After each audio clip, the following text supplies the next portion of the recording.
High in the northern dark, well above the rooftops and the bare winter trees, there is one small light that seems to hold perfectly still while all the others slide past it. The whole sky wheels through the long hours of the night, turning like the face of an enormous clock, and yet this single point near the top of it barely seems to move at all. It is not the most brilliant star up there, not by a wide margin, but it carries something the brighter ones lack, a kind of steadiness, the calm of a thing that has agreed to stay put. Sailors once trusted their lives to it. Travellers crossing trackless country once turned to it the way a tired hand reaches for a familiar door in the dark. And tonight, with nothing asked of you, and nowhere at all to be, you can let that one anchored light become the still centre of your settling mind, the fixed point around which everything else is free to turn. That steady light has a name, soft on the tongue and old in human memory: Polaris. The pole star, the one that holds the north.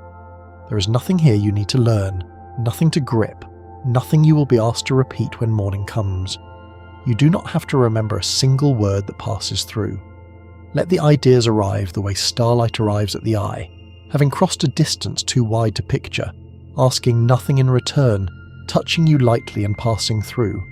Some of them will settle somewhere beneath thought and stay, the rest will drift away again, and that is exactly as it should be. Let your breath lengthen, let the shoulders sink, let the jaw loosen, let the small busy clockwork of the day wind down towards stillness. You're only here to rest beneath one steady northern light, and to let its long story carry you down into sleep. So begin where every wanderer has always begun, with the strange gift of a star that refuses to move. The first secret Polaris offers is the very thing that made it precious to so many. It appears to stand almost motionless in the sky, while every other star turns around it through the night. If you were to lie back on the cold ground and watch the heavens for hours, the whole vault would seem to rotate overhead, the constellations rising in the east and setting in the west, the great wheel of the night turning above you. But Polaris alone would hold its place, fixed near the top of that turning, the still hub at the centre of an enormous silent wheel. This is not because the star itself is somehow anchored in space. It is because Polaris happens, in this present age of the world, to sit almost exactly above the northern axis on which the Earth itself spins, the spin axis pointing now to within roughly 2/3 of a degree of the star, near enough that the eye reads it as standing perfectly still. The planet turns beneath it, and so the rest of the sky appears to swing around, while this one star set close to the pole of that turning seems simply to wait. The whole carousel of the night completes one full revolution around it in a single day, a turning so gradual that the eye can barely catch it, yet so certain that over the hours the constellations visibly march on while Polaris alone holds fast. To lie still and watch it through a long night is to feel the great wheeling of the world you rest upon, the ground beneath your back turning through the dark while one cold light overhead stays true. That stillness made Polaris one of the most useful lights ever to hang in a human sky, for its place alone could tell a lost traveller which way was north. Because the star sits so near the northern pole of the sky, its height above the horizon stays roughly constant through the whole turning night, and it always marks, very nearly, the direction of true north. A wanderer who could find Polaris could find their bearings, and from north could reckon all the other directions in turn, the east and west and south falling neatly into place once that one direction was known. With north fixed, a person turned the whole world right way round again, the confusion of an unfamiliar darkness resolving into order the moment that single light was found. For uncounted centuries, across deserts and open plains and the dark faces of the seas, people steadied themselves against this single fixed point, letting one cold star tell them where they stood and which way led home. There is a deep comfort in that thought, the idea that for so long, in so much darkness, the answer to being lost was simply to look up. The way that star reveals north hides a further elegance, a small piece of geometry written into the sky for anyone careful enough to read it. The height of Polaris above your horizon turns out to match very nearly how far north of the equator you happen to be standing. If the star hangs low just above the distant edge of the land, you're somewhere near the warm middle of the world, near the broad belt of the equator where it skims the horizon. If it climbs high overhead, nearly to the crown of the sky, you stand far toward the cold north, near the frozen top of the world, where it rides almost directly above your head. Stand at the very North Pole itself, and the star hangs straight up at the zenith, a full 90 degrees high. Stand on the equator, and it sinks to the horizon at 0, so that the simple number of degrees it climbs is, near enough, the very count of your latitude. Every step you take toward the pole lifts the star a little higher. Every step back toward the warm middle of the world lowers it again, the light rising and sinking with your travels like a silent gauge of your own wandering. Travellers and navigators learn to measure that height with simple instruments, and from the angle of one star above the horizon, they could reckon their place upon the curve of the whole planet. A single point of light, lifted or lowered against the dark, quietly telling them not only which way was north, but how far across the world they had already come. For all the weight of meaning laid upon it, Polaris is in plain truth only a moderately bright star, and there is something humbling in that. Many people, hearing how important it is, imagine it must blaze as the most brilliant light in the heavens, but it does not. In fact, some 4 stars in the night outshine it. It ranks only around the 48th brightest, a middling lamp easily bettered by a good many others scattered across the sky. Its importance was never about brilliance at all. It was about position, about that rare and lucky place so near the pole of the turning sky. Many a far brighter star blazes elsewhere in the heavens, dazzling and grand, and yet none of them happens to hang above the pole, and so none of them could ever steady a traveller the way this modest light has done. A dimmer light in the right spot proved worth far more than a dazzling one in the wrong. There is a soft lesson resting in that, perhaps, about how it is not always the brightest thing that steadies us, but the one that simply, faithfully, stays. To find that faithful light, watchers have long leaned on a far more famous pattern of stars, a kind of celestial signpost pointing the way. The 7 bright stars that form the well-known shape many call the Plough or the Big Dipper swing through the northern sky, and 2 of those stars at the outer edge of the Dipper's bowl line up to point almost directly at Polaris. Follow the line they draw, out past the lip of that great cosmic ladle, and it leads the eye straight to the pole star waiting at the end of the arrow. The gap between those 2 pointing stars, stretched outward about 5 times its own length, lands almost exactly upon Polaris, a simple measure anyone can make with nothing but the eye. For this reason, those 2 stars have long been called the pointers, and generations of skywatchers have used them to find north without a single instrument, letting one familiar shape guide them to another. The brighter pattern leads, and the dimmer, more important star waits to be found. That bright guiding shape is itself only part of something larger, a great bear striding silently across the northern dark. The Dipper, or Plough, that points toward Polaris is in truth merely the brightest portion of a much wider constellation, an enormous figure that many ancient peoples saw as a great bear wheeling around the pole. The 7 bright stars form the bear's hindquarters and long tail, while fainter stars sketch out the rest of its body and limbs, the whole animal turning endlessly about the northern point of the sky. So large is this striding figure that it ranks among the very greatest patterns the sky has to offer, sprawling across a wide stretch of the northern heavens. And Polaris, fittingly, marks the tip of a smaller bear's tail nearby, so that 2 bears, one great and one small, circle together forever around that single still star. There is an old poetry in that image, 2 animals of light pacing through the long northern night, never tiring, never stopping, always turning around the one that holds the centre. The little bear whose tail Polaris marks is a constellation worth a moment of its own, for it is built around that pole star like a kingdom around its throne. This smaller pattern, fainter and harder to trace than its great neighbour, curls through the sky with Polaris at the very end of its long tail, the brightest light in an otherwise dim and subtle figure. The little bear is shaped much like a smaller dipper of its own, a faint ladle hanging upside down from the pole star, so that some know it simply as the Little Dipper, a lesser echo of the great one nearby.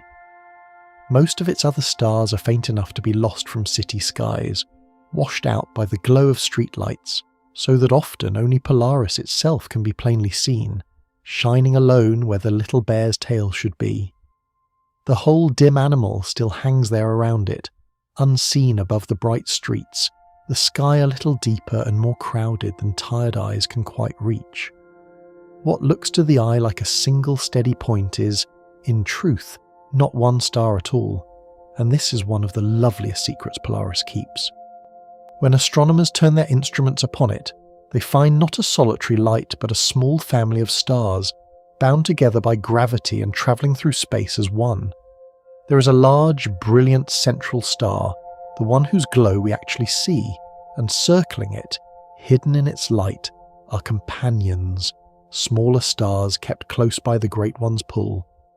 3 of these suns are known for certain, a true triple system bound into one, perhaps with fainter members besides, all of them sharing a single long journey through the galaxy. So the lone beacon of the north, the very emblem of singleness and constancy, is really a small gathering, a household of suns travelling together through the dark.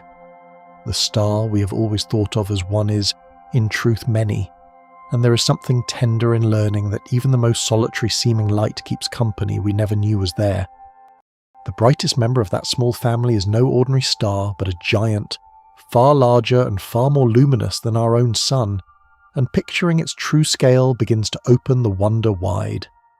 The central star of the Polaris system is what astronomers call a supergiant, a vast and brilliant sun many times the size of the one that lights our days, pouring out the light of well over 1,000 of our suns combined. Measured across, it spans something like 46 times the width of the sun, a body so enormous that tens of suns set side by side would be needed just to stretch from one edge of it to the other. If it sat where our own sun sits, it would dwarf it utterly, an enormous golden body filling far more of the sky, its swollen edge reaching out many times beyond where the sun's surface now lies. Such a star shines not with the modest output of our day star, but with the brilliance of a great multitude of suns, a beacon so luminous that its light crosses the immense northern dark and still arrives clear enough to steer by. That is why we can see it so plainly across such an enormous gulf of space, why a star so distant can still serve as a steady lamp for travellers far below.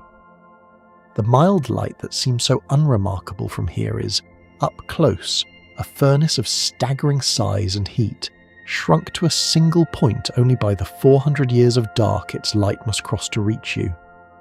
Look long enough at that steady point, and you would never guess that it is breathing. The great supergiant at the heart of Polaris does not shine with a perfectly even glow. Instead, it swells and shrinks in a rhythmic pulse, growing a little larger and brighter, then settling smaller and dimmer again, over and over, in a cycle that repeats roughly every 4 days. Stars that pulse in this faithful way are known as Cepheid variables, named for the constellation in which the first such star was studied, and Polaris is among the nearest and most beloved of them all. The whole body of the star expands and contracts like a chest rising and falling in deep and peaceful sleep, swelling outward and easing back again across those few days, its brightness lifting and fading in time with that long stellar breath. The light that seems so unwavering to the eye is, in truth, alive with a tide, forever swelling and easing, a great sun inhaling and exhaling across the dark. That faithful pulsing turns out to be one of the most precious gifts a star can give to those who study the heavens, for stars that beat in this way carry a hidden measuring rod. There is a deep and reliable link between how slowly a Cepheid pulses and how much light it truly pours out, so that simply by timing the rhythm of such a star, astronomers can know its real brilliance, and from that, reckon how far away it lies. A long-breathing Cepheid burns more brilliantly than a quick-breathing one, in a relationship so dependable that the beat of the star becomes a key to its true output, and the true output, set against how faint it looks from here, unlocks the distance. These pulsing stars became the great measuring sticks of the cosmos, the tool by which the true scale of the universe was first laid bare, the means by which we learned how immense the distances between the galaxies really are. And Polaris, the northern lamp, belongs to this same noble family of cosmic yardsticks, so that the very star that once measured the traveller's place upon the Earth also helps, in its way, to measure the size of all creation. The distance that light must cross to reach you is itself enormous, almost beyond the reach of feeling. Polaris lies something on the order of 430 light-years from our world, a gulf so wide that the number itself slips past the mind. For a single light-year is already the distance light travels in a whole year, racing every second of it faster than thought. That means the glow entering your eyes this very night set out from the star centuries ago, long before you were born, long before anyone now living drew breath.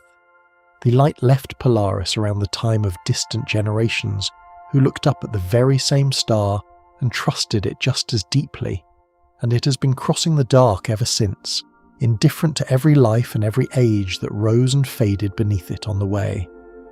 You're not seeing the star as it is tonight. You're seeing a message sent from its distant past, a portrait centuries old, only now arriving at the quiet of your room. Those hidden companions circling the great star move in patterns of their own, and one of them keeps surprisingly close to the supergiant's side. The nearest of the small stars orbits the bright central sun on a long looping path, swinging around it across the span of many years, held fast by the giant's enormous pull. For a long while this near companion hid completely in the glare of the supergiant, drowned out by its overwhelming light, until watchers with the finest instruments at last drew it into view. It is a hard thing to catch a faint star pressed up so close beside a brilliant one. The small light simply swallowed in the glow of its neighbour, the way a candle set beside a bonfire all but vanishes.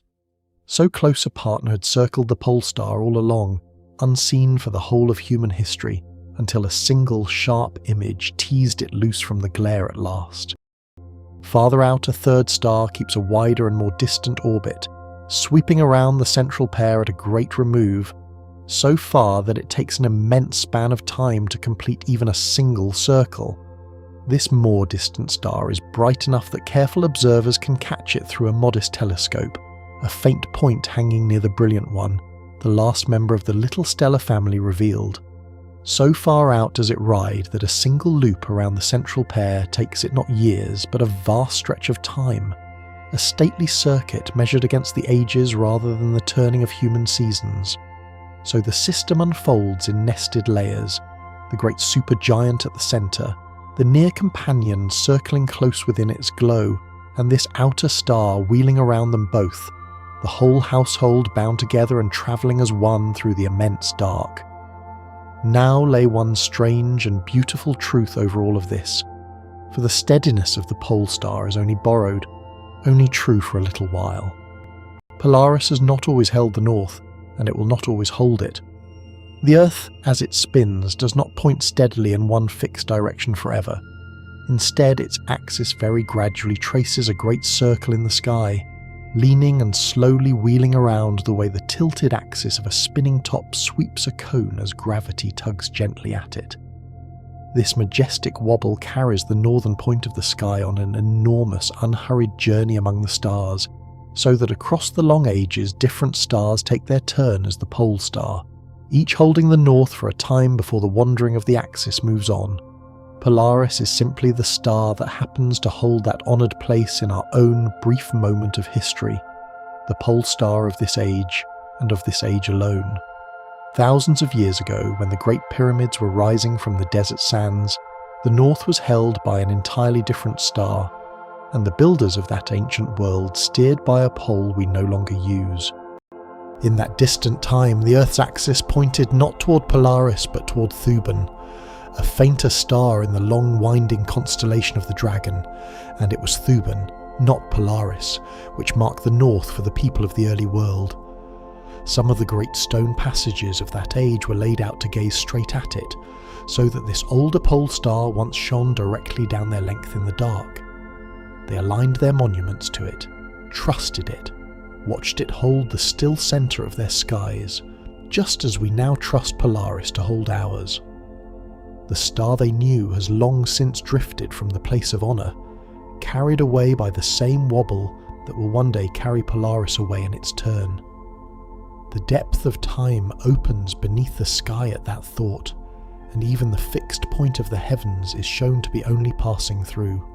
And just as the north has changed before, so it will change again, and the wandering of the axis will one day crown new stars in turn. Roughly 12,000 years from now, the Earth's drifting axis will swing toward the brilliant blue-white star Vega, high in another part of the sky, a star that blazes far brighter than Polaris ever has, and it will come to mark the north and serve as the pole star of that distant age. Vega would make a dazzling guide, far more brilliant than our own modest beacon, though it will hover a little farther from the exact pole than Polaris does in our fortunate time. The travellers of that far tomorrow will steer by Vega entirely. We'll speak of it as we speak of Polaris, never knowing the northern lamp that guided us. There is no sadness in this, only the immense turning of time, the sky rearranging its honours across spans so long that no single life could ever witness the change. Yet for now, in our own age, Polaris is not merely the pole star, but is still drawing nearer to the exact pole, creeping closer to perfect alignment with the turning point of the sky. The star is not yet at its very best position. The wobble of the Earth's axis is still carrying the northern point gradually toward it, so that for the next stretch of centuries Polaris will edge ever closer to true north, growing more precisely fixed, more perfectly still, before the axis at last begins to move away again. There will come a moment, not so very far ahead in the long reckoning of the stars, when Polaris stands nearer to the exact pole than at any other time, the closest and truest North Star it will ever be, before the great wheel of procession carries the honour onward. That nearest approach lies only a century or two ahead, a mere breath in the long life of the stars, so that the coming generations will look up at a pole star truer than any in human memory. This, in a sense, is the gathering golden age of the pole star, the very season in which it draws toward its finest hour. The very name we give it carries the memory of this long relationship between a wandering people and a steady light. The word Polaris comes down to us from an older tongue, meaning simply the star of the pole, the one that marks the turning point of the sky. Across many languages and many cultures, this star gathered names that spoke of the same faithful role: the lodestar, the leading star, the steering star, the one that shows the way. Each name was a small act of gratitude, a way of honouring the light that kept the lost from staying lost.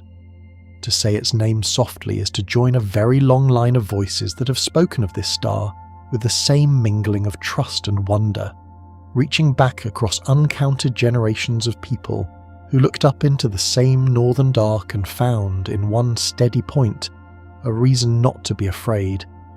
Even now, in this golden season of its reign, the pole star does not sit at the exact centre of the turning sky, but traces a tiny circle of its own through every night. Polaris stands a small distance away from the true northern point, close but not perfectly upon it, and so as the Earth spins, the star itself sweeps out a little ring in the sky, a circle so small that the eye can scarcely catch it. Over the course of a single night it drifts in a slow, narrow loop around the genuine pole, like a horse tethered on a very short rope, circling and circling the post to which it is tied. The little ring it traces is so small that across an entire night the star wanders only a short way from where it began, a gentle wobble where every other light sweeps grandly across the heavens. Through a long exposure of the camera, every other star draws a great sweeping arc across the dark, while Polaris alone draws only a small tight curl, the shortest trail of all, the nearest thing the sky has to a still point. It is not perfectly fixed then, only very nearly so, and there is a quiet beauty in that small, patient circling, a star that almost holds still and tries. The warm tone of its light, were you to study it closely, would tell you something tender about the kind of star it is. Polaris glows with a soft yellow-white colour, a hue gentler and warmer than the cold blue-white of many bright stars, the mark of a surface neither scorching nor cool, but somewhere in a temperate middle. That colour speaks of a particular sort of star, more advanced in its life than steady suns like our own, swollen now into the brilliance of a supergiant yet still glowing with a creamy golden light, rather than a fierce blue blaze. The same gentle rule colours a glowing piece of metal as it is warmed, shifting from deep red up through orange and yellow toward white as it grows hotter, so that the very tint of the pole star quietly reports the warmth of its distant surface.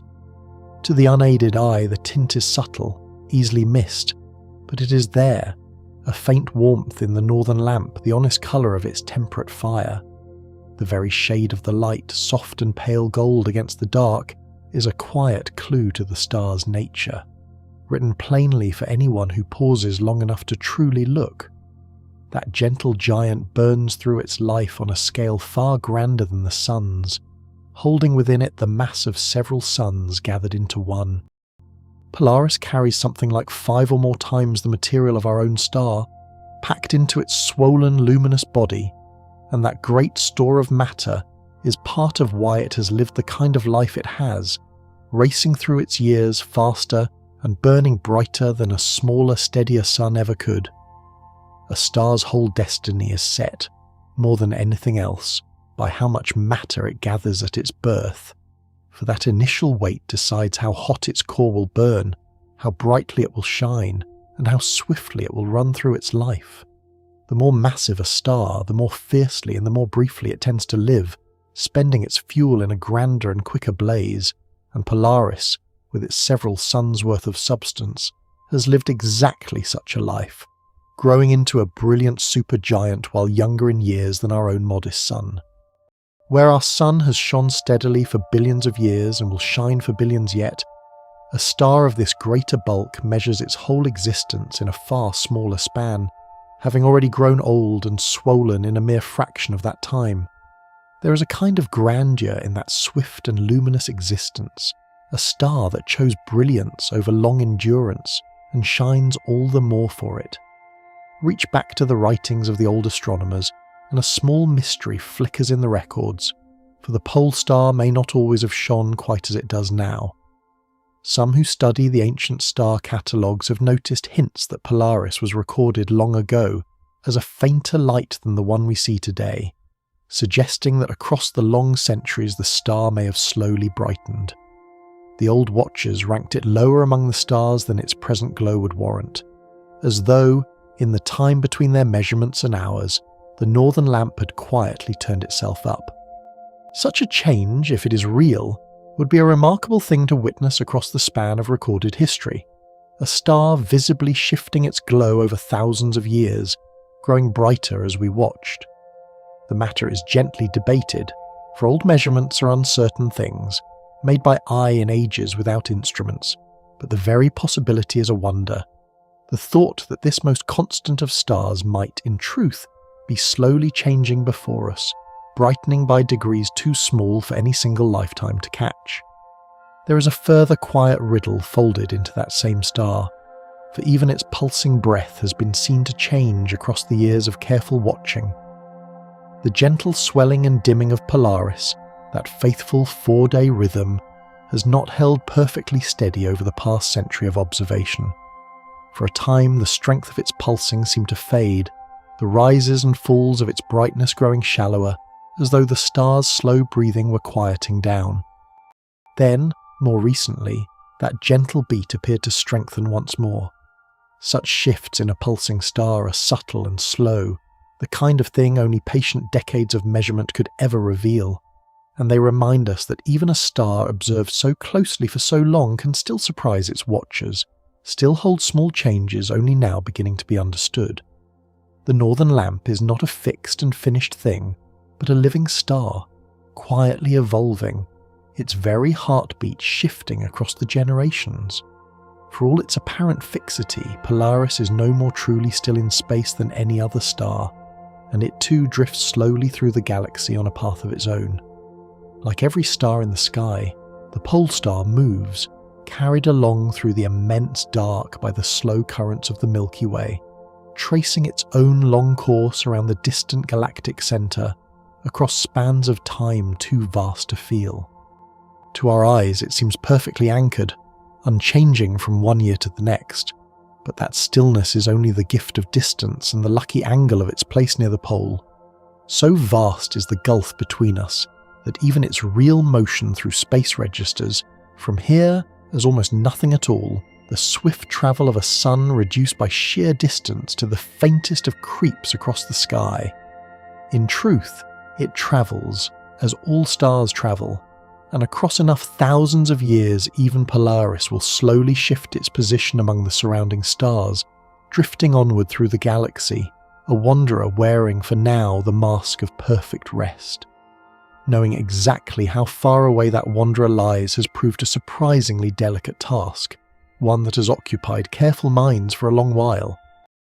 Because Polaris is so important, and because its pulsing makes it a measuring rod for the wider cosmos, astronomers have worked hard to pin down its precise distance, and the answer has shifted a little as instruments have grown finer. Different methods have offered slightly different numbers, and the careful reconciling of them has been a quiet, patient labour, for to know the true distance of this one star helps to calibrate the measuring of countless others far beyond. There is something fitting in that, the idea that so much effort has gone into placing this single light precisely in space, the star that has helped so many others find their own place, now gently fixed in ours. The very light of Polaris, gathered and split apart, reveals the fingerprints of what it is made of, a hidden message written into its glow. When astronomers spread the star's light into a spectrum, a rainbow band of all its colours, they find it crossed by fine dark lines, each one the signature of a particular element present in the star, absorbing its own precise shade of light. From those delicate lines, read like a barcode of the heavens, we can learn the makeup of the star, the elements burning within it, even the speed at which it moves toward or away from us. Each element leaves its own unmistakable pattern of lines, so that the light itself becomes a kind of signature, the star quietly naming its own ingredients across the centuries of empty space. So the soft glow of the pole star carries, encoded in its colours, a full report of its nature, freely offered to any instrument patient enough to unravel it. The light that guided lost travellers home also carries, woven invisibly through it, the whole chemical story of the star that sent it. That same splitting of the light first betrayed the presence of the star's near companion, long before any telescope could see it directly. The closest of the small stars circling Polaris was discovered not by spotting it as a separate point, for it hid far too deep in the supergiant's glare for that, but by the subtle shifting of the spectral lines, a tiny rhythmic sway in the star's light, betraying an unseen partner tugging it gently back and forth. As the companion circled, the great star was pulled slightly toward us and then slightly away, and that delicate motion shifted the colours of its light by the faintest amount, a whisper of movement that revealed the hidden star. When a star moves toward us, its light is nudged ever so slightly toward the blue, and when it draws away, the light slides faintly toward the red, and in that tiny rhythmic shimmer of colour, the unseen partner quietly announced itself. It was only much later that the finest instruments managed to glimpse the companion directly, a faint point at last drawn out of the glare. To find a star not by seeing it, but by feeling its gentle pull upon another, is one of the loveliest tricks in all of astronomy, a hidden thing made known by the soft sway it leaves in the light.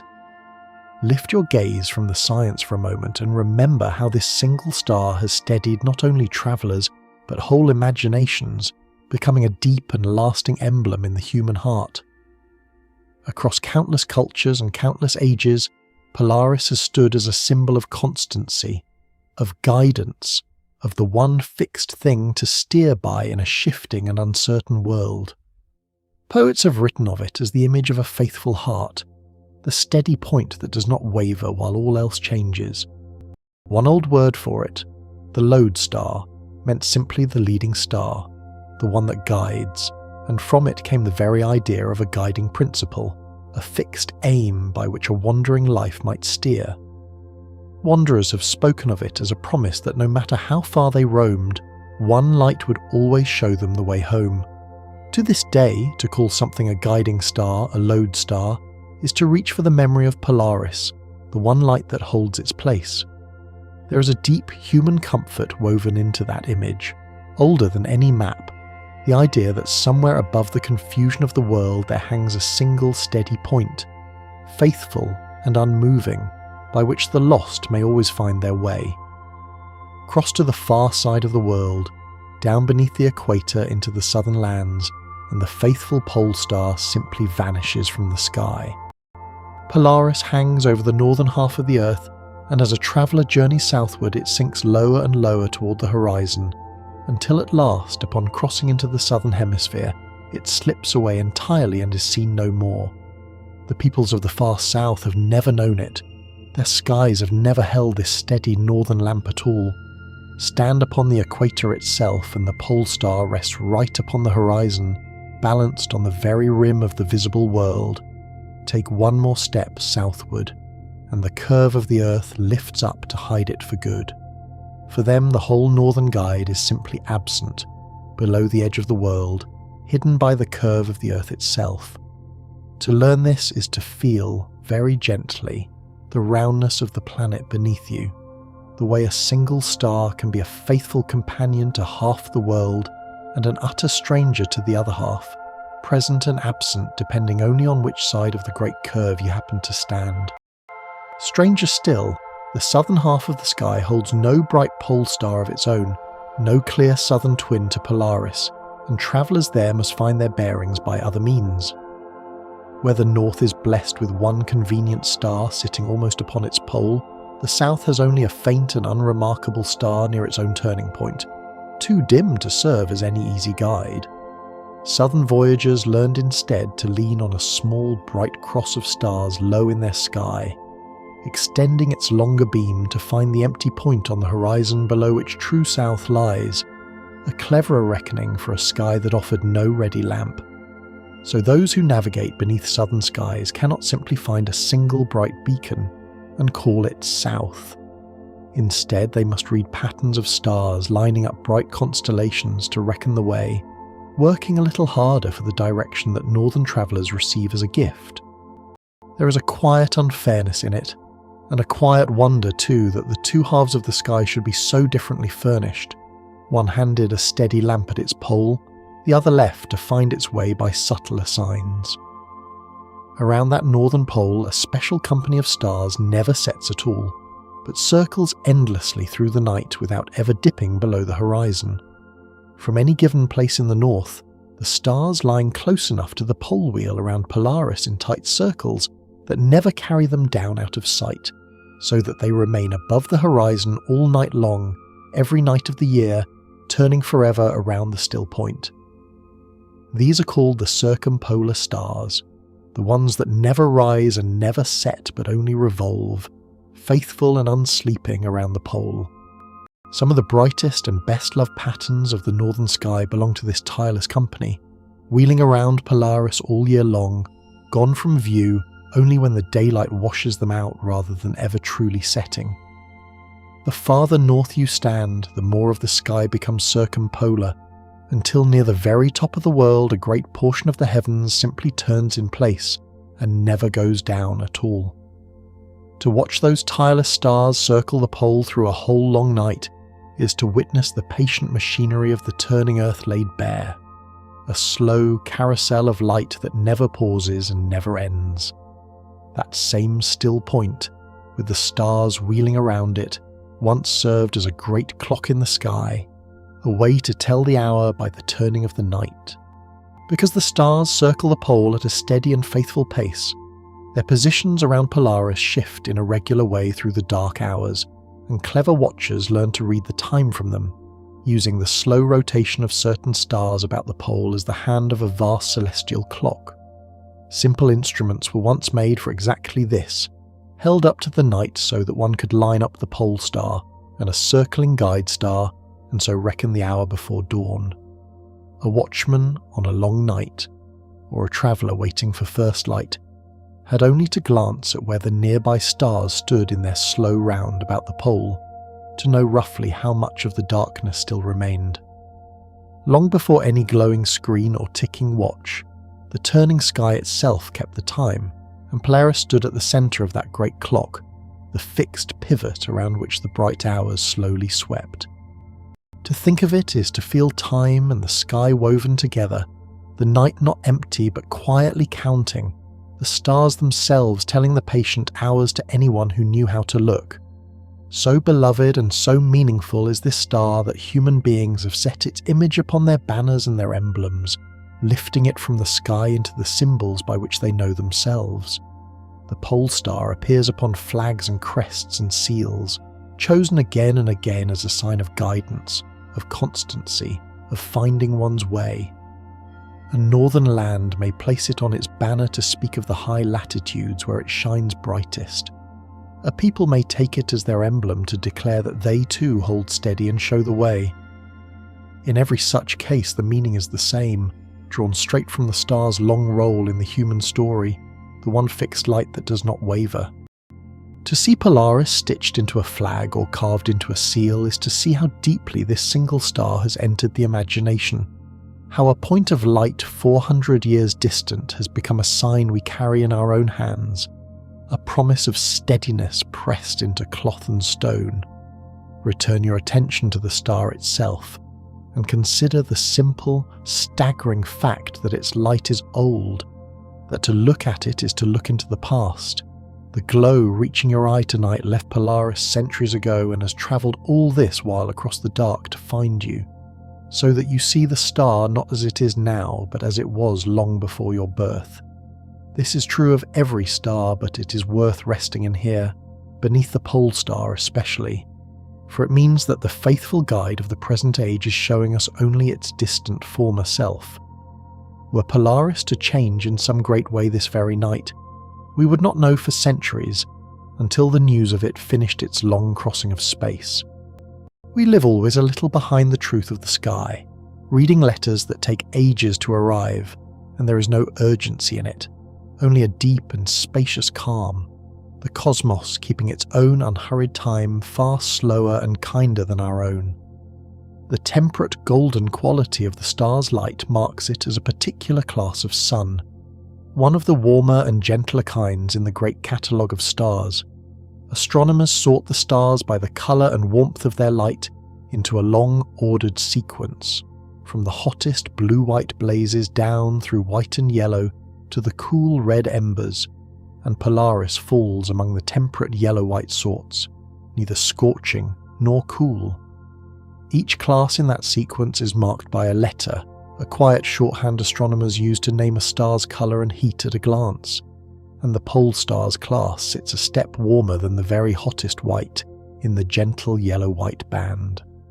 That placement tells of a surface warm but not fierce, a star glowing with a creamy moderate fire rather than a searing blue or a smouldering red.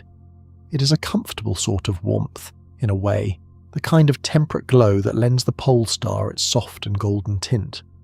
To know that the heavens can be sorted so, each star finding its place in a great ordered ladder of colour and heat, is to feel the deep underlying order of things, the way even the scattered lights of the night fall quietly into pattern when we learn how to read them.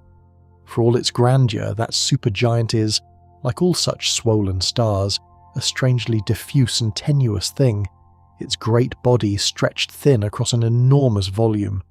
A supergiant has swelled so vastly, spread its substance across so immense a sphere, that its outer layers grow remarkably sparse, far less dense than one might imagine for so brilliant a sun.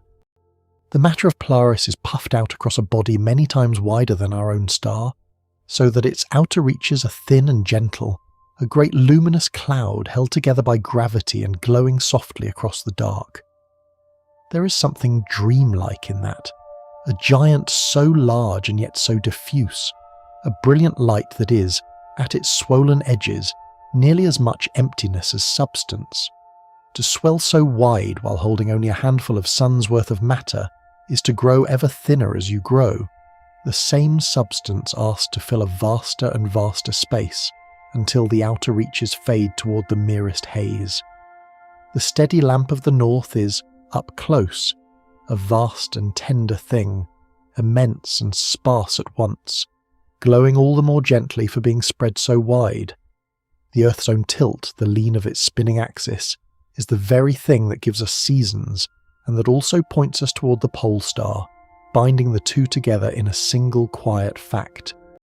Our planet spins not perfectly upright, but tipped at an angle, leaning over as it travels around the sun, and it is that same tilt, that same leaning axis, whose far end points up toward Polaris in our present age. The angle of that lean is gentle, a modest tip of a little more than 20 degrees from upright, yet it is enough to swing each hemisphere toward the sun, and then away through the year, kindling the whole long dance of the seasons. So the lean that brings us summer and winter, the long days and the short, is the same lean that aims the northern end of the world toward the pole star. The two are bound together, the seasons and the guide, both born of the same gentle tipping of the earth. To feel the turning of the year, the slow march from warmth to cold and back again, is to feel the very same tilt that lifts Polaris to its place in the north. A single lean of the world, giving us both the rhythm of the seasons and the steadiness of the pole. That leaning axis does not hold its angle perfectly forever, and here lies yet another slow secret of the turning world. The tilt of the earth shifts very gently over long stretches of time, nodding slightly more upright, and then slightly more steeply tipped across spans of many thousands of years, in a slow, rocking far too gradual for any life to feel. These small changes in the lean of the axis subtly alter the strength of the seasons and the pattern of the climate across the ages, working their slow influence over the deep history of the planet. And they too, in their way, are part of the long story of the pole star, for the slow movements of the Earth's axis, its great wobble, and its gentle nodding alike, all shape how and where the heavens appear to turn. To know that even the tilt of the world is slowly breathing, rocking by imperceptible degrees across the ages, is to feel once more how nothing is truly fixed, how even the steadiest things are quietly in motion, and how deep and patient the rhythms of the world really are. When the keenest eye we've ever lifted into orbit finally turned toward the pole star, it caught the near companion at last as a separate point of light, ending a long hiding. The great telescope set high above the blurring air managed, after so many years, to glimpse the close partner directly, a faint speck nestled right beside the brilliant supergiant, pulled barely clear of its glare. For the whole of human history, that little star had been known only by the gentle sway it left in the light, an unseen presence felt but never seen. And then, in a single careful image, there it was, a true point caught beside its great companion. It took an instrument lifted clear above the shimmering air, free of the blur that smears the view from the ground, to tease that faint speck out from the supergiant's overwhelming glow at last. To finally see, with our own gathered light, a star that had only ever been inferred is a quiet triumph, the turning of a hidden thing into a visible one, a secret companion stepping softly at last into view. That close companion, when its nature came clear, proved to be a young and modest star, gentler and far less grand than the supergiant it circles. Rather than some dense or dying thing, it appears to be a fairly ordinary star, smaller and cooler than its brilliant neighbour, still in the earlier part of its own long life, sweeping around the great supergiant on its patient orbit. It carries something close to the mass of our own sun, a modest star not so unlike the one that warms our days, dwarfed only by the swollen giant it keeps company with rather than being any oddity in itself. There is a lovely contrast in the pairing, the immense and aging giant beside the small and youthful companion, two stars of utterly different scale and season bound together in a slow and quiet dance. For all of recorded history, this little star hid completely in the brilliance of its enormous neighbour, until the finest of our instruments at last drew it gently from the glare. The great, it seems, are seldom as alone as they appear, and even a beacon may keep a small and faithful friend turning close beside it. Set the pole star against the great compass humans once carried, and a subtle and important difference appears, one that matters greatly to anyone finding their way. A magnetic compass points not toward the true pole of the turning Earth, but toward the planet's magnetic pole, which lies a little apart from the true one and slowly shifts its place over time. That magnetic pole is no fixed mark at all, but a slow wanderer in its own right, creeping across the far north year by year, so that the needle's idea of north is forever drifting by a small amount.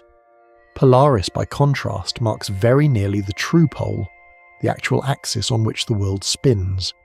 So the star and the compass do not always quite agree, and careful navigators have long known they must reckon the small difference between them, the gap between magnetic north and true north. There is something quietly profound in that, the knowledge that the steady star and the trembling needle point to slightly different norths, and that the star, in its way, is the truer of the two, fixed to the real turning of the world, while the needle answers to the deep and drifting magnetism of the planet's iron heart. That trembling difference between the needle and the star changes from place to place across the whole face of the Earth, a shifting correction woven into every journey. Stand in one land and the compass may lean a little to one side of true north, cross to another and it may lean to the other, and the size of that lean drifts slowly over the years as the magnetic pole wanders. Great charts were drawn of this very lean, mapping across the whole face of the Earth how far and which way the needle strays from true north in each place, so that a careful traveller could look up the local error and set it right. Navigators learned to chart these differences carefully, so that wherever they stood they could correct the needle's reading and recover the true direction the star itself would show. The pole star, meanwhile, asked for no such correction. It simply marked the true north, faithfully, wherever in the northern world one stood beneath it. To know this is to feel again why the star was so trusted, so loved, for it gave its direction freely and truly, while the needle, for all its convenience, always carried a quiet error that had to be gently undone. The brilliance of the central supergiant set against the modesty of how it appears to us opens a useful distinction astronomers hold dear between how bright a star looks and how bright it truly is. Polaris appears only moderately bright in our sky, a middling light, yet that apparent modesty is entirely a trick of distance. In truth, the star pours out a radiance many thousands of times richer than our own day stars. Astronomers speak, then, of two different brightnesses, the one a star shows from where we happen to stand, and the one it would show if all stars were lined up at the same distance, revealing their true output. By that truer measure, Polaris is a giant of staggering brilliance, only softened to a quiet point by the immense gulf it must cross.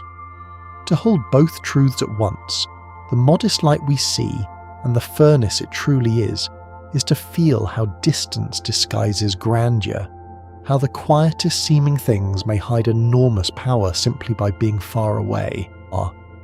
Gather the whole little family of the pole star into one view, and you behold not a single sun but a small system travelling together, bound across the ages by gravity's patient hand.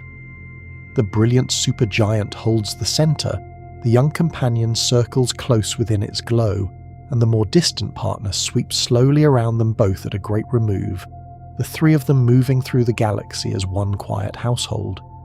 Such systems of several stars bound together are common enough in the heavens, for many of the lights we see as single are, on closer looking, 2 or 3 or more suns keeping company. Indeed, lone stars like our own sun are very nearly the exception rather than the rule. Across the galaxy, a great many suns are born and live in pairs or small clusters, bound to one another from the start. But there is a special tenderness in finding it here, in the very star we took as the emblem of solitary constancy, to learn that the lone guide of the north is in truth a small gathering, never truly alone, travelling the long dark with companions at its side. The sheer size of the central star, were you to set it beside our own sun, would be difficult for the mind to hold, so far does it swell beyond our familiar day star. The supergiant at the heart of Polaris stretches across a breadth many times that of the sun, an enormous luminous body that would dwarf our own star utterly were the two set side by side. If it sat where the sun now sits, its swollen edge would reach far out beyond the sun's surface, filling a great span of the sky with its golden glow. Where the sun shows us a small bright disk in the daytime, this supergiant set in its place would loom many times broader, an enormous golden face stretched across the heavens. That is why so distant a star can still shine as a steady lamp for us, for it is in truth immense, a giant only tamed into a modest point by the staggering distance between us. To picture that vast golden body, so much larger than the sun that warms our days, is to feel the wonder of scale open wide, the quiet northern light revealed as a furnace of enormous size. So large is that body that even light, the swiftest thing there is, would need real time simply to cross it from one side to the other. Light travels fast enough to circle our whole Earth many times in a single second, and yet the supergiant of the north is so vast that a beam of light would take many minutes to traverse its great width, far longer than it takes that same light to cross our own modest sun. Where light slips across the face of our day star in just a handful of seconds, it must labour on and on to cross this swollen giant, the very size of the star stretching that crossing out from seconds into minutes. To imagine light itself, the fastest traveller in all creation, labouring for minutes just to pass across the face of this one star, is to feel its true immensity in a new and vivid way. The size of it humbles even light, slows even the swiftest thing we know, and there is a strange and gentle awe in that. The thought of a star so large that brightness itself takes its time crossing from edge to edge. Through a modest telescope, the outer companion of the pole star comes gently into view, a dim spark resting just beside the brilliant beacon, and the sight is a quiet pleasure to any patient watcher. The far companion sits at a small distance from the supergiant in our sky, near enough that it nestles close to the bright star, yet far enough that a good telescope can split the two apart, showing them as separate points of light. Many a stargazer has turned an instrument toward Polaris simply for the gentle satisfaction of seeing that faint partner emerge beside the famous lamp. The outermost of the household made visible at last. There is something companionable in that small sight, the great guide of the north revealed to have a quiet neighbour at its side, the two of them shining softly together in the eyepiece, a giant and its distant, faithful friend. To stand beneath the pole star and truly take in all it holds is to feel the simple act of looking up grow rich and deep, layered with meaning. That single point of light, so easily found, so often overlooked, is at once a guide, a clock, a measuring rod, a symbol, and a small family of suns travelling together through the dark. How strange and wonderful that so much should be folded into one quiet light most people pass over without a glance, a star that asks for no attention, yet rewards it so richly the moment it is given. It has steered the lost, marked the hours, helped gauge the size of the cosmos, and stood in the human heart as the very emblem of constancy, all while hanging quietly in the same patch of northern sky, asking nothing, simply shining. To know even a little of its story is to find that the night sky is never empty, never merely decorative, but woven through with wonder in every direction, every point of light holding more than the eye alone could ever guess. And resting here beneath it now, you need do nothing with all of this, only let it drift through you softly, the way the star's old light drifts down through the dark to find you. The slow wobble that hands the title of pole star from one sun to the next completes its enormous circle only across an almost unimaginable span of time. The northern end of the Earth's axis traces its great ring among the stars once every 26,000 years or so, a single turn so vast that the whole of recorded human history fills only a small fraction of it. Some have called this immense cycle the Great Year, the long slow turning in which the pole drifts all the way around the heavens and home again, crowning star after star along the way before at last returning to where it began. In the time it takes to complete a single one of these vast turnings, whole languages are born and forgotten, whole peoples rise and pass, the entire span of written memory unfolding within just a portion of one slow circle. No person has ever lived to see even a sliver of one full turn. We each glimpse only the smallest frozen moment of that majestic circling, the sky of our own brief age. And the sky of this single night, with Polaris fixed where it stands, is one frozen frame out of that 26,000-year turning, a single still glimpse of a wheel so vast that no eye will ever catch it move. The two bears who circle the pole carry with them an old and tender story, a myth that explains why they wheel together through the northern dark. In the tales of the ancient world, the great bear and the little bear were once a mother and her child, transformed into bears and then lifted into the sky to circle the pole forever, set among the stars so that they might never be parted again. The mother became the larger bear, the child the smaller, and there they wheel together through every night, bound in the same slow turning, a family preserved in light. The tale even offers a reason, in its gentle way, for why these bears alone never sink below the horizon to rest as other creatures of the sky do, but must circle on forever, kept always aloft and always turning. There is a deep gentleness in that old story, the idea that these two patient figures are kin, placed among the stars out of a wish that they remain together always, circling side by side around the still point of the north. To look up and know the tale is to see not merely two patterns of stars, but a mother and child walking the night together, faithful and unending. Across the wider world, many other peoples gave the pole star names that spoke of fixedness, of a thing driven firmly into the sky. Some called it the nail of the heavens, imagining the whole vault of stars fastened to the sky by that one unmoving point, as a great cloth might be pinned in place by a single nail. Others spoke of it as a peg or a stake to which the sky was tethered, the whole turning heavens tied to that one fixed post and swinging around it. Among the herding peoples of the high northern steppes, the image was of a golden stake driven into the sky, with all the other stars imagined as horses tethered to it, circling the post through the long night. In every such name the same image returns, the pole star as the one secured point, the fastening that holds the turning sky in place. There is a lovely consistency in it, that so many far apart peoples, gazing up at the same steady light, reached independently for the same idea, the single nail, the single peg, the one fixed thing around which all the rest revolves. The human eye, it seems, has always sensed that this star is the still centre, and has always reached for words to say so. The gentle 4-day breathing of the pole star is not perfectly unchanging across the long years, for the rhythm of its pulse is very slowly lengthening. Careful watching across more than a century has revealed that the time the star takes to complete one swell and settle has been creeping gradually longer, the beat of its great heart slowing by a tiny amount with each passing year.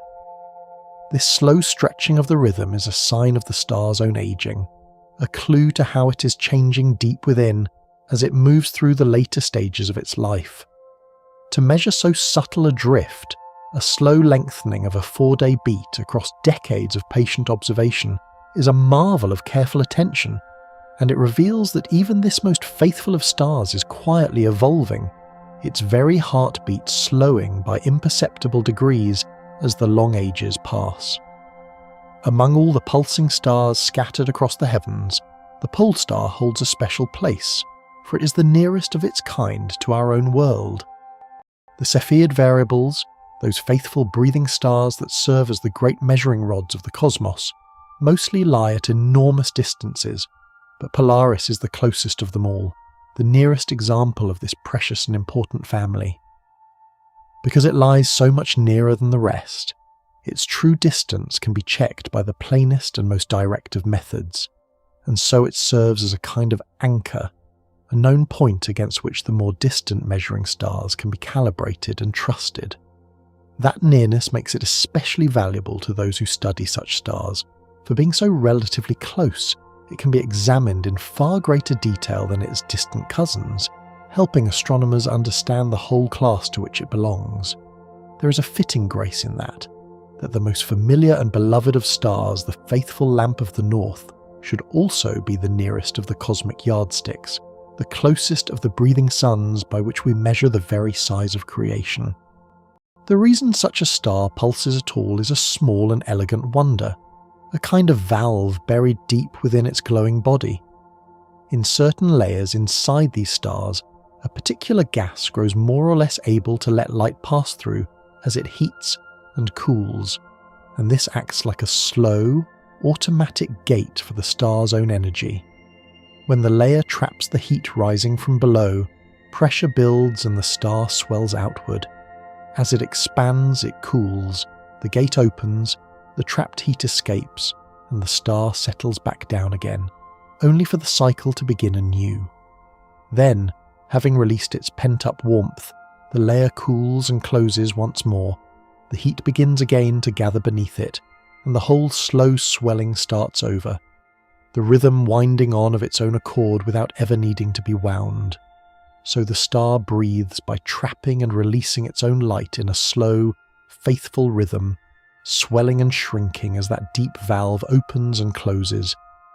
There is something deeply satisfying in that hidden mechanism. The thought that the star's gentle pulse is driven by so simple and so elegant a gate, a slow door of light opening and closing in its depths, making the whole great body rise and fall like a sleeper's chest. Stars that breathe in this way all fall within a particular band in the great family of the stars, a narrow zone where the conditions for such pulsing are just right.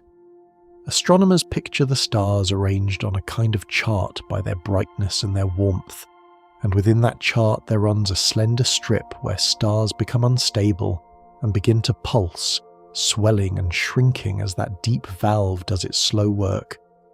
A star that wanders into this zone, as it changes and ages, will begin to breathe. One that lies outside it shines steadily instead.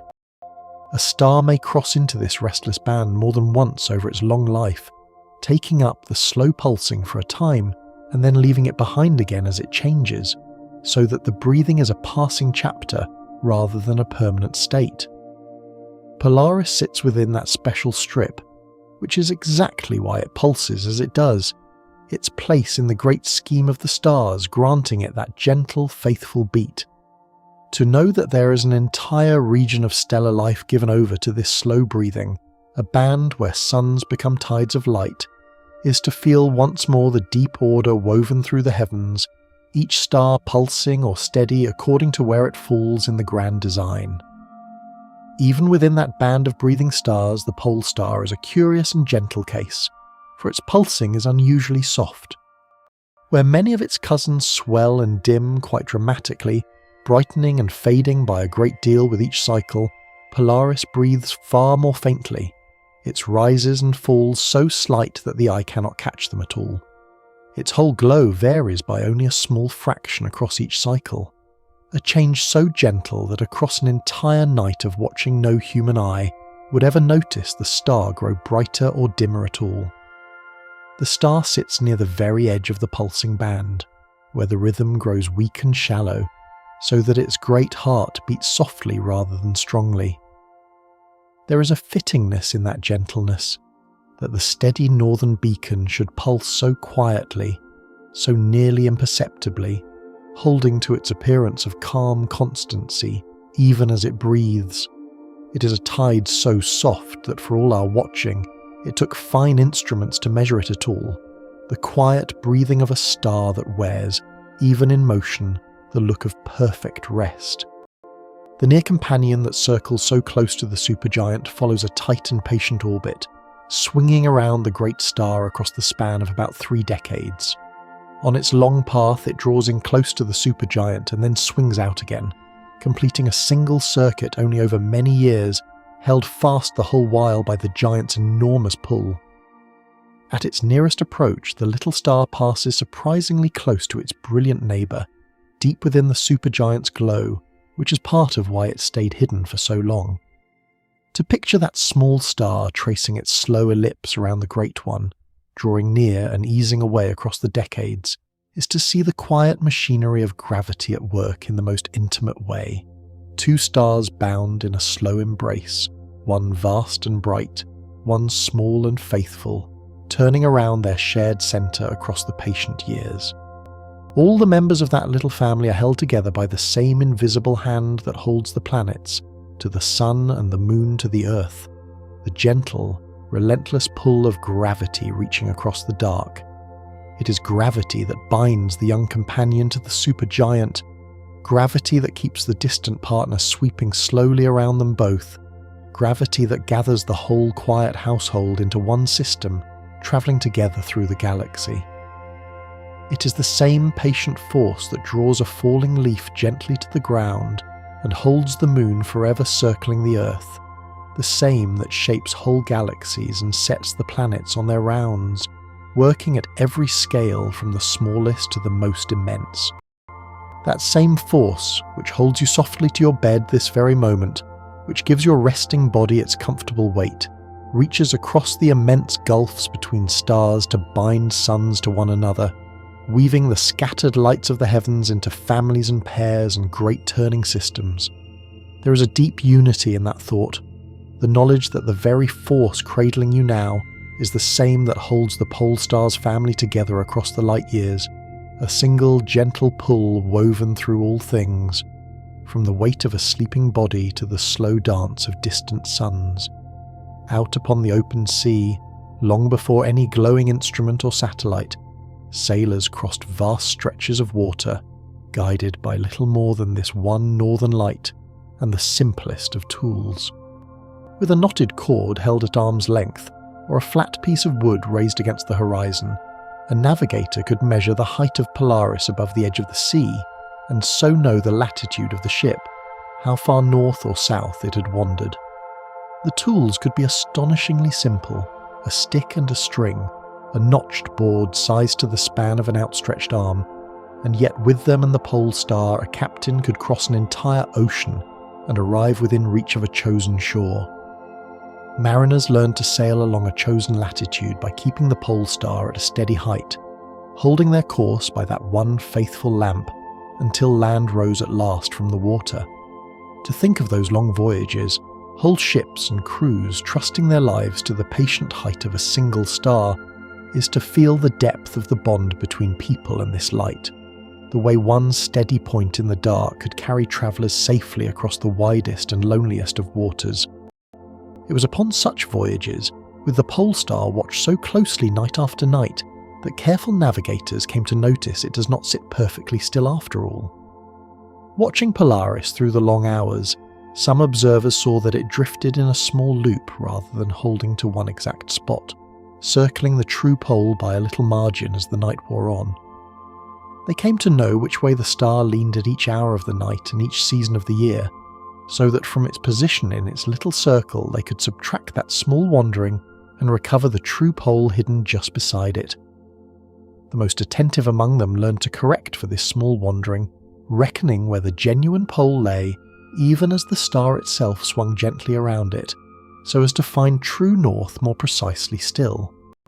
There is something admirable in that patient attention, the way close watching of a trusted thing revealed its small imperfection, and the way navigators, rather than being troubled, simply learned the shape of that little circle and accounted for it, steering all the more truly for knowing the star was not quite fixed. Long before the name Polaris settled upon it, the ancient watchers of the Mediterranean world knew this star by another name entirely, one drawn from a small and humble image. They called the little constellation, and the bright star at its tail, by a word that meant the dog's tail, picturing the faint pattern not as a bear at all but as a small dog, or its tail curling through the northern sky. Different peoples, gazing at the very same scatter of faint stars, drew from it entirely different creatures, one seeing a small bear, another a little dog, the same handful of lights shaped by the eye, into whatever the imagination reached for. That old name, soft and strange to our ears, carried the star through long centuries of the classical world. The pole star known then not as the star of the pole, but by that gentler, stranger image. To know that the same light we call Polaris was once the dog's tail to watchers of the ancient world is to feel how many eyes and how many names this single star has gathered across the ages, each people seeing it a little differently, each leaving their own word upon it as it passed. From that ancient name for the pole star, a word has come down into our own speech, carrying still the memory of a guiding light. To call something the focus of all eyes, the centre of attention, the thing toward which everyone turns, we reach for a word born from that old name for the little constellation and its bright star. The pole star, the point toward which all the lost once turned their gaze, gave its very name to the idea of being a centre of attention, a thing everyone looks to. So when we say that someone or something is the cynosure of every eye, the bright focus that all the room turns toward, we are reaching, without knowing it, all the way back to this quiet star and its old name. There is a quiet beauty in that descent of meaning, that a word we still use for whatever draws every eye should trace its roots back to the one star that drew the eyes of every wanderer, the fixed light that all the lost look toward. The pole star lives on, in a way, not only in the sky but hidden inside our own language, in the very word for a thing that all the world turns to behold. In a darker chapter of human history, the pole star became a quiet beacon of hope for those seeking their freedom, a light to follow toward a better life. People fleeing bondage in the night learned to find the North Star and walk toward it, for north meant freedom, and that single steady light could guide them through the dark across unknown country. They passed the knowledge in songs and whispers, teaching one another to find the pole star by the bright pattern that points to it, so that even those who could not read a map could read the sky and follow that one faithful light to liberty. A simple song spoke of a drinking gourd in the sky, the very dipper that points the way, hiding within a gentle melody the directions to follow that great ladle upward and onward toward the north. There is a deep and moving tenderness in that, the thought of frightened travellers steadying themselves against the same star that guided ancient sailors, walking night after night toward that one fixed point, trusting it to lead them out of darkness and into freedom. The pole star, the oldest guide of the lost, became in that time a guide toward hope itself. Upon the solid land as well, the pole star long served as the surveyor's truest guide, the means by which straight lines and honest boundaries were drawn across the world. To lay out a road, to mark the edge of a field, to fix the corners of a map, one needed to know exactly which way was true north, and for that the pole star gave its faithful answer. Surveyors would sight upon Polaris to establish the direction of north, and from that one fixed line reckon all their angles and measures, so that the very shape of fields and towns and territories was quietly aligned to that distant light. Whole grids of streets and the straight edges of vast tracts of land were squared to north by glances at this one star, so that even today, walking a city laid out long ago, your steps may follow lines first drawn by sighting on the pole.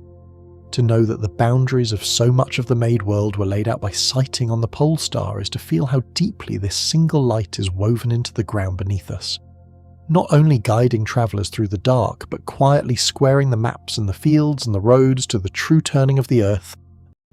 Point a camera at that still star through the long hours of the night, and it will paint a picture that no eye alone could ever see, a portrait of the turning sky itself. With the shutter held open across the dark, every star traces its slow arc as the earth revolves, drawing a great circle of light upon the image, while Polaris near the still pole marks only a tiny curl at the very centre. The longer the shutter stays open, through 1 hour and then several, the longer those arcs grow, until a whole night's exposure draws great sweeping rings, each star's trail a measure of how far the sky has turned. The result is a vision of concentric rings, countless bright arcs sweeping around one nearly fixed point, the whole turning of the heavens captured in a single frame. To see such an image is to behold all at once what the slow night does in secret, the great wheel of the sky laid bare in rings of light around the pole star's quiet centre. The patient camera reveals the motion our eyes are too quick to catch, and the pole star sits at the heart of it, the still hub of a vast and glowing wheel. For all its faithfulness as a guide, the pole star does not sit exactly upon the true pole even now, but stands a small distance away, a little less than a full degree from the genuine point.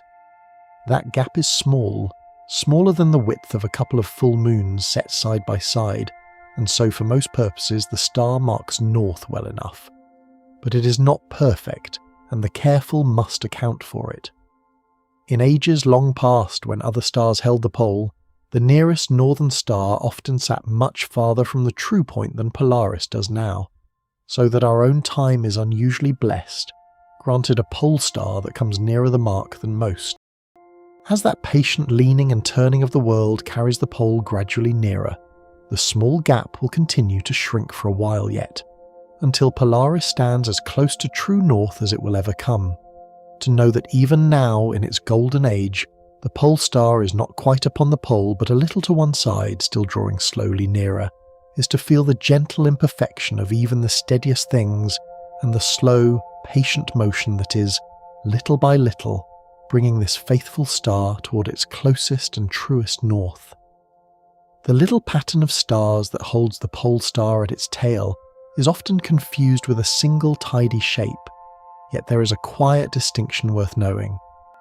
The handful of stars that form the small dipper-like figure are an asterism, a familiar pattern the eye picks out, while the full constellation to which they belong is a larger, more formally bounded region of the sky, encompassing those bright stars and the dimmer ones around them and the patch of heavens between. The bright little dipper is the part we easily see. The whole constellation is the greater area it anchors. To know this is to see the sky a little more clearly, to understand that the patterns we trace with our eyes and the formal constellations astronomers map are not always quite the same thing. The one a simple shape we recognise, the other a whole defined territory of the heavens, with the pole star shining faithfully near its heart. Even today, with all our instruments, the pole star quietly helps us aim the very telescopes through which we study the wider cosmos. To follow a star or a distant galaxy smoothly across the sky as the Earth turns, a telescope must be aligned with the pole of that turning, and Polaris, sitting so near that pole, gives stargazers a ready mark to align by. By pointing a part of the instrument toward the pole star, an observer can set the telescope to turn in perfect step with the heavens, so that the chosen target stays fixed in view rather than drifting away. Many a telescope carries a small sighting tube marked with rings for exactly this, and the watcher's first task on a clear night is often to find Polaris and settle it gently into place, aligning the whole instrument to the turning of the world before the real looking begins. There is a lovely continuity in that. The same star that guided ancient sailors across the sea, now helping modern watchers steady their telescopes upon the depths of space. The oldest guide of all, still quietly lending its fixed point to the newest of our explorations, faithful as ever, still showing us the way. To measure the true distance of a star so far away, astronomers lean on a wonderfully simple trick, a tiny shifting of view that the Earth itself provides. As our planet travels its great circle around the Sun, our vantage point swings from one side of that orbit to the other across the year, and from those two far apart viewpoints, a nearby star appears to shift its position ever so slightly against the more distant stars behind it. By measuring that minuscule annual sway, no wider than the smallest sliver of an angle, the distance to the star can be reckoned with the plane geometry of triangles. The farther away a star lies, the smaller its yearly shift, until for the most distant suns the sway grows too tiny to catch at all, which is why so much care and so fine an instrument are needed to read it even for a star as relatively near as this one. It is the very same effect you can see by holding a finger before your face and looking first with one eye, then the other, the finger seeming to jump against the far wall. The Earth's whole orbit becomes in this way a pair of vast eyes, and the gentle jump of a star between them whispers how far away it truly lies. Pinning down that tiny shift for the pole star, and so fixing its distance with real precision, became the work of delicate instruments lifted above the blurring air. Spacecraft built for exactly this purpose have measured the positions of countless stars with breathtaking accuracy, catching the faint annual sway of even distant suns, and so charting the true shape of our stellar neighbourhood. From far above the atmosphere, with no shimmering air to blur the view, such a craft can measure angles so impossibly tiny that they would be hopeless from the ground, pinning down the positions of more than 1 billion stars at once. Through such patient measurement, the distance to Polaris has been refined and refined again, the star fixed ever more precisely in the vast map of the heavens. There is something quietly wonderful in that, the thought of a small craft drifting in space, watching the gentle wobble of the pole star across a year, and from that faint motion reckoning the immense gulf that lies between us, placing at last a firm number on the distance to the oldest guide of all. The whole sky, with the pole star at its still northern point, can be pictured as a great hollow sphere surrounding the Earth, an ancient and useful way of imagining the heavens.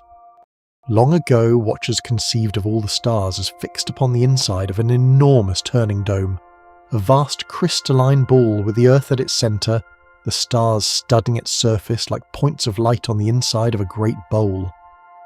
Though we now know the stars lie at wildly different distances scattered through the depths of space, this picture of a celestial sphere remains a helpful one, a way of mapping the sky as if every star were pinned to a single turning globe. Astronomers still mark positions upon this imagined sphere much as a mapmaker marks places upon the Earth, with its own poles and its own equator drawn across the heavens, the whole grid pivoting about the very point near which Polaris shines. And upon that imagined sphere, the pole star sits very near the northern pivot, the point about which the whole great ball appears to turn. To picture the heavens so, as a vast turning dome with Polaris near its northern crown, is to hold the sky in the mind as the ancients did, simple and whole and turning slowly around its quiet pole. Even our own sun, that seems so fixed at the heart of our days, drifts slowly through the galaxy, and across vast ages this gentle motion reshapes the very sky we see. The sun sweeps along on its own long journey around the distant galactic centre, bearing the whole Earth with it, and as it travels, the viewpoint among the stars slowly changes, so that across enormous spans of time the patterns of the heavens themselves will shift and rearrange.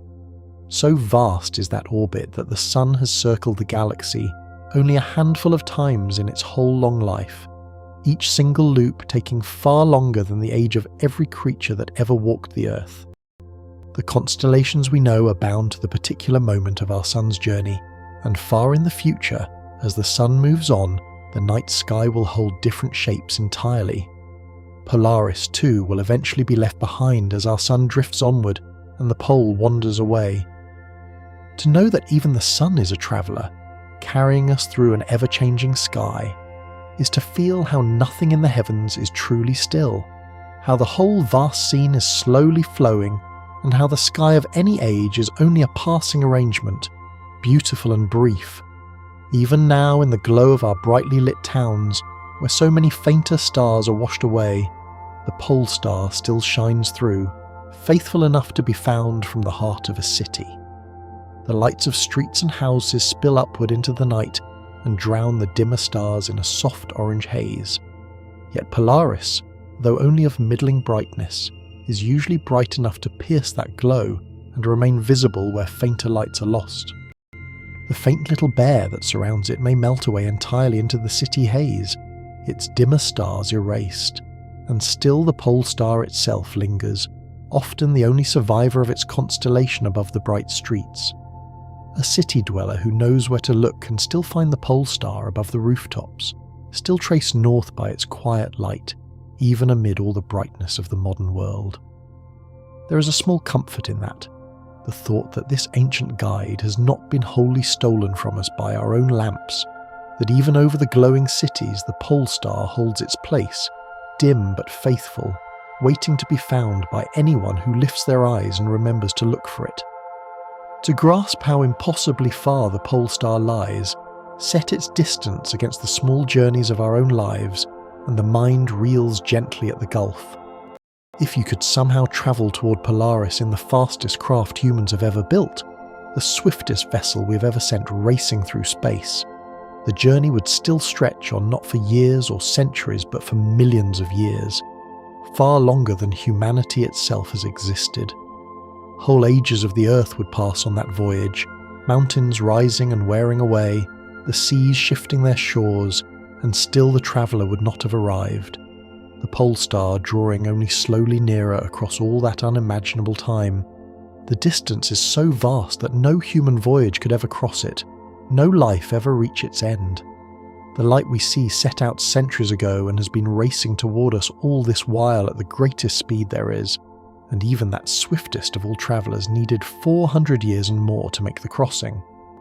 And the light that fell into your eyes a moment ago crossed that whole unthinkable gulf to reach you. 4 centuries of dark traversed by a single thread of glow, arriving silently at the window while you lie here. Like every star that shines, the pole star is built mostly of the 2 simplest and most ancient substances in all the universe, the light gases from which the first stars were born. Hydrogen and helium make up the great bulk of its body, as they do for nearly every star, the same primordial gases that have filled the cosmos since its earliest ages, gathered now into a brilliant supergiant glowing in the north. Threaded through that simple substance are smaller amounts of heavier elements, the carbon and oxygen and metals forged by earlier generations of stars and woven into all that came after. Those heavier elements are the legacy of suns that lived and died before Polaris was ever born, scattered into the clouds from which it later gathered, so that the star carries within it the ashes of others older still. So the pole star is, in its making, both ancient and ordinary, built chiefly of the oldest gases there are, with a faint enrichment of the heavier stuff that stars have slowly cooked across the ages. To know that this faithful light is fashioned from the same primal substance as all the other stars, the same simple gases that have drifted through space since the dawn of everything, is to feel its deep kinship with the whole of creation. Despite its grandeur, the pole star will not end its life in any great or violent burst, but will fade in the fullness of time to a quiet and gentle close.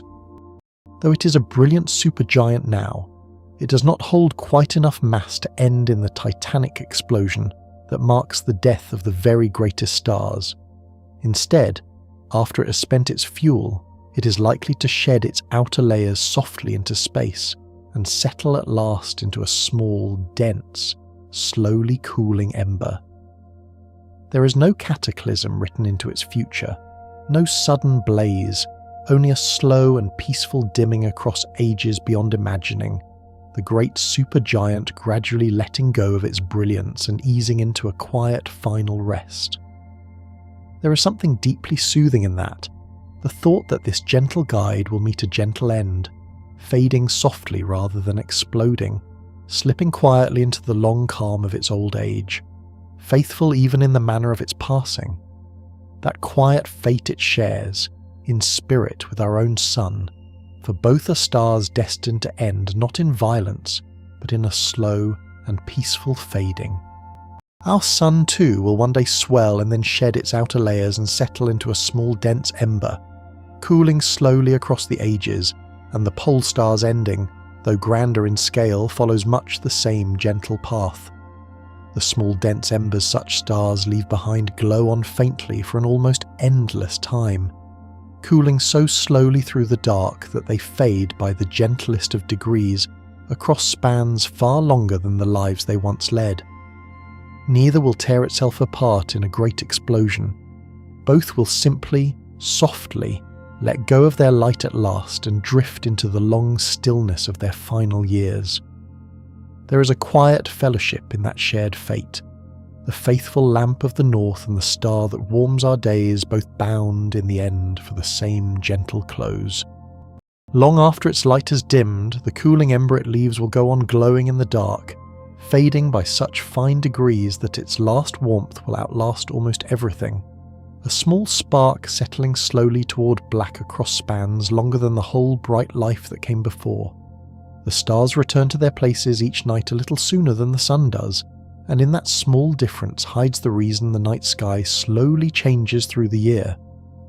As the Earth both spins and circles the sun, the stars complete their nightly round just slightly faster than the sun completes its day, so that each night a given star rises a few minutes earlier than the night before.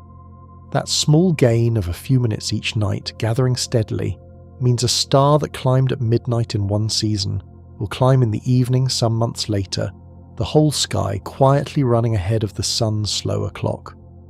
Across the weeks and months, this small daily gain adds up, carrying the constellations slowly westward through the seasons, so that the stars of winter give way to those of summer and back again.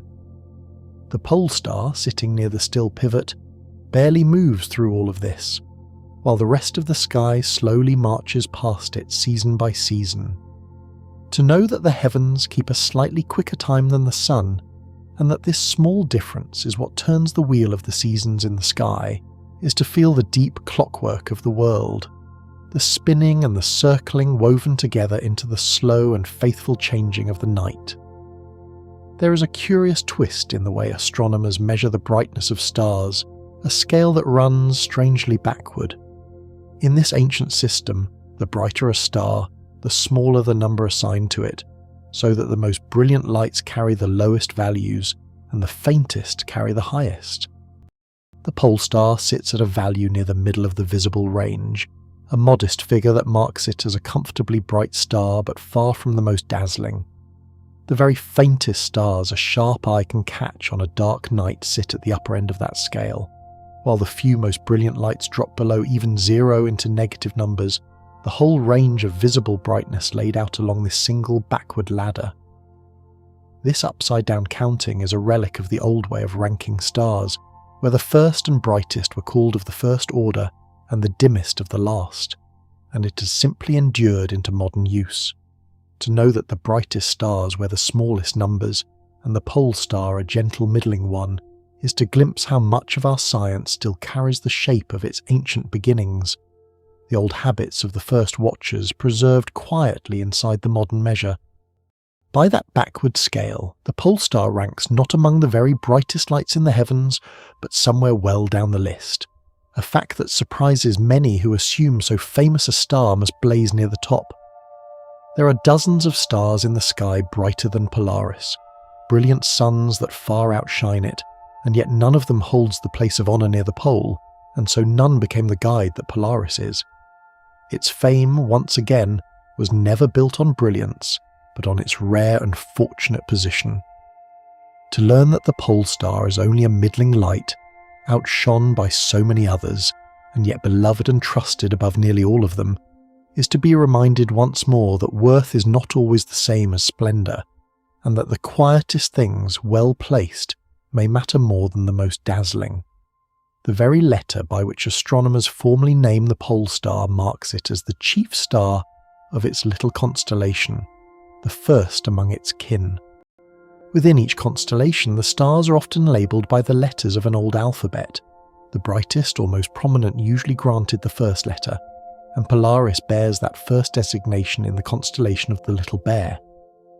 This tidy way of lettering the stars within each pattern was set down by an astronomer of long ago and has been kept ever since, a quiet inheritance that lets a single letter and a constellation's name point to one star among the thousands.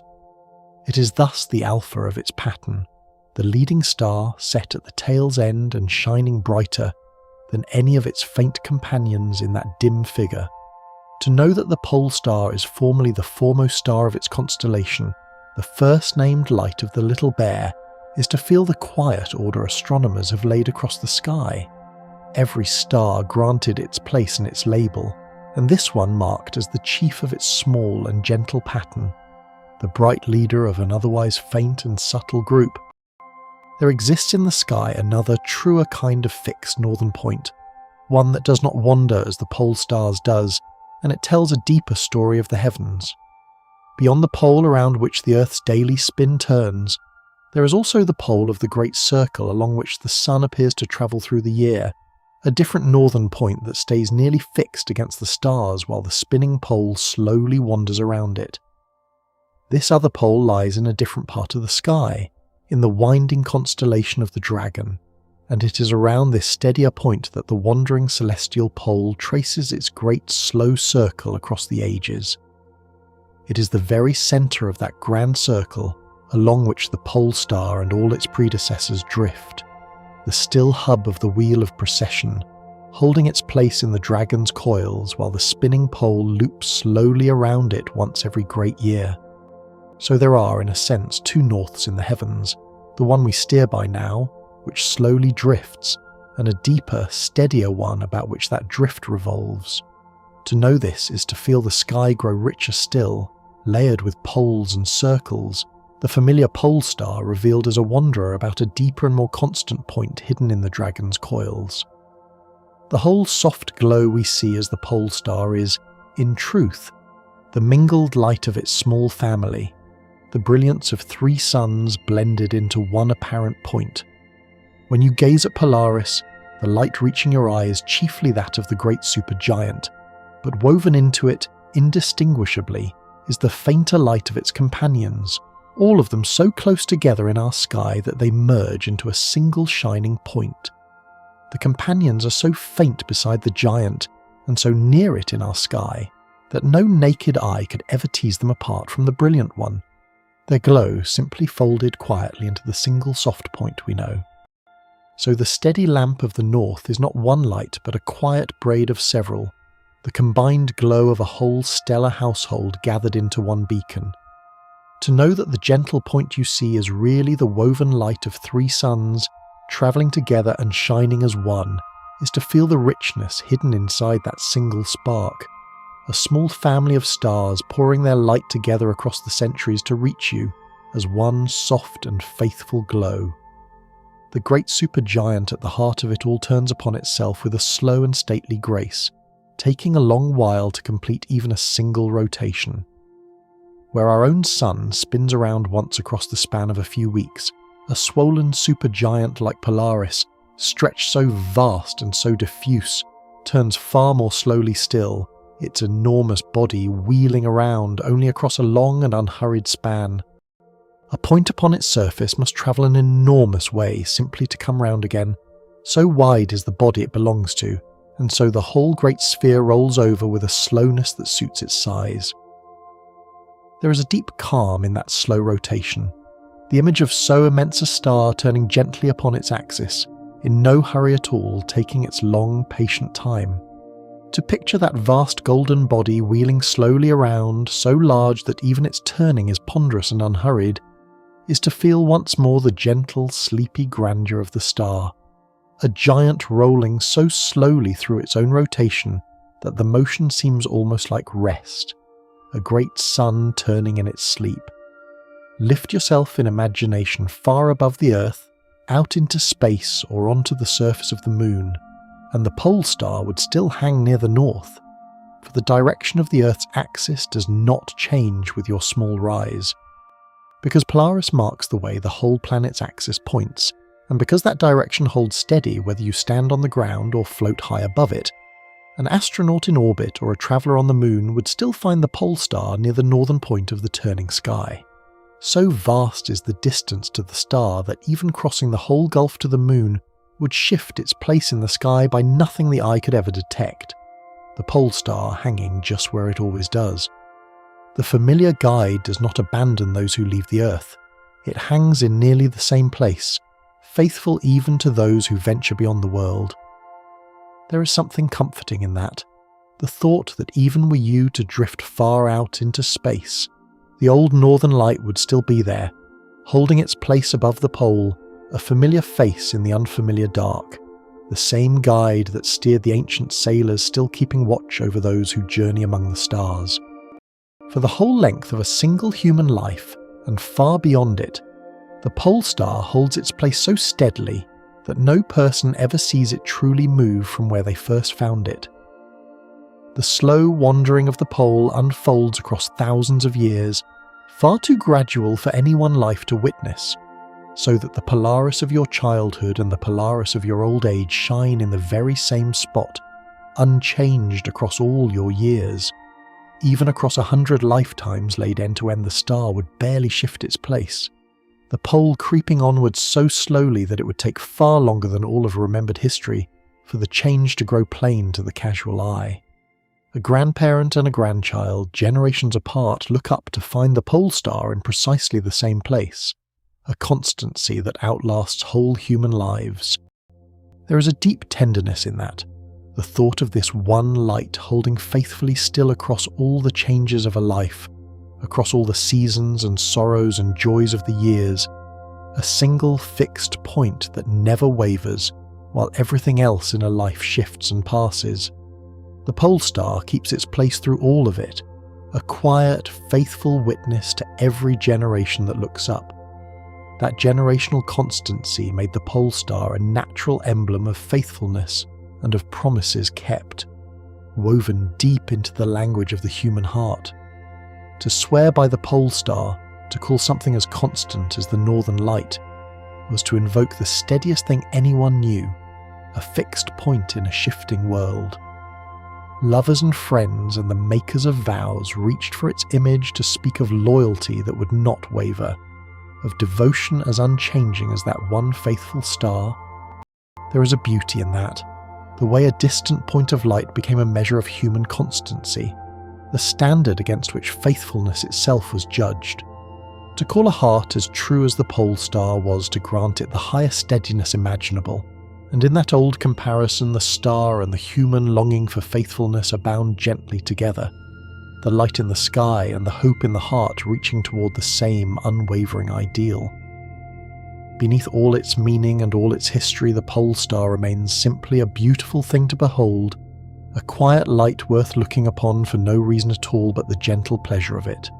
Stripped of its uses as a guide and a measure and a symbol, it is still just a soft golden point hanging in the northern dark, calm and faithful and lovely, asking nothing of anyone who gazes upon it. There is no need to know any of its story to feel its quiet pull, no need to name it or measure it or follow it anywhere. It is enough simply to rest the eyes upon that small steady warmth and let it be lovely.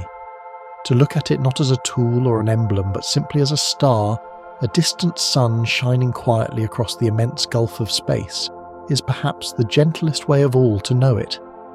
There is a deep rest in that kind of looking, in lifting the eyes to a single steady light, and letting it be only what it is, beautiful and far away and serene, a quiet companion in the dark with no demand upon you, only the soft and patient gift of its glow. That faithful light belongs to the great flattened wheel of stars we call our own galaxy, set within the broad disk of the Milky Way not far by cosmic measure from our Sun. The pole star lies in the same vast spiral of stars that holds our own, a member of that immense pinwheel turning slowly through the dark, dwelling in a nearby quarter of the galactic disk. When you trace the faint band of misty light that arches across the darkest skies, you're looking into the crowded plane of that very wheel, the same great structure in which the pole star quietly shines. That soft river of light is the blended glow of countless distant suns too far and too faint to see apart, the massed body of the galaxy seen edge-on from our place within it, and Polaris belongs to the very same vast pinwheel. Because we sit inside the disk rather than above it, we can only ever see our galaxy from within, glimpsing it as that pale ring encircling the whole sky, never able to step back and behold the great spiral whole, the way we are forever a part of the very thing we're trying to see. The pole star and our sun are two small lights among the many that make up that band, near neighbours set within the same glowing wheel. To know that Polaris is a neighbour of ours within this enormous turning galaxy, both of us carried along in the same slow spiral, is to feel the deep belonging of it, the faithful guide, not some lonely stranger in the void, but a fellow dweller in our own bright corner of the Milky Way. To share a galaxy with the pole star is to belong together to a gathering of stars so vast that the number of them strains all imagining. Our galaxy holds hundreds of billions of stars, an uncountable multitude of suns bound together by gravity and turning slowly through the ages, and the pole star is but one among that staggering throng, a single faithful light in a sea of hundreds of billions. The few thousand stars a person can see by eye on the very darkest night are only the nearest, brightest handful of that throng, the merest sprinkling drawn from a multitude too great to count. Each of those countless stars is a sun in its own right, many with worlds of their own, all of them adrift together in the great spiral. To hold that number in the mind, even for a moment, is to feel the sheer abundance of the heavens, the wild generosity of a universe that pours out suns by the hundreds of billions, and to know that our own beloved guide is but one quiet light among that vast and shining company. Most of the brilliant radiance that the great supergiant pours out crosses the empty dark forever unseen, witnessed by almost no eye at all.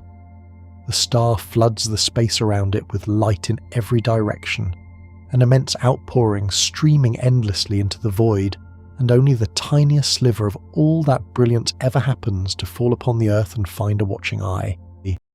Of all the light the pole star has poured out across the centuries, the portion that ever touched a human eye is so small as to vanish beside the rest, a single thread caught from an endless flood.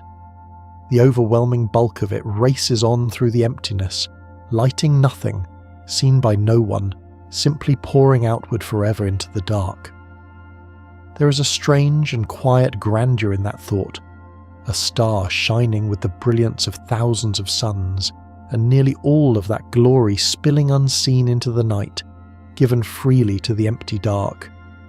The little we receive, the soft point we see, is only the faintest fraction of all that the pole star ceaselessly gives away to the universe.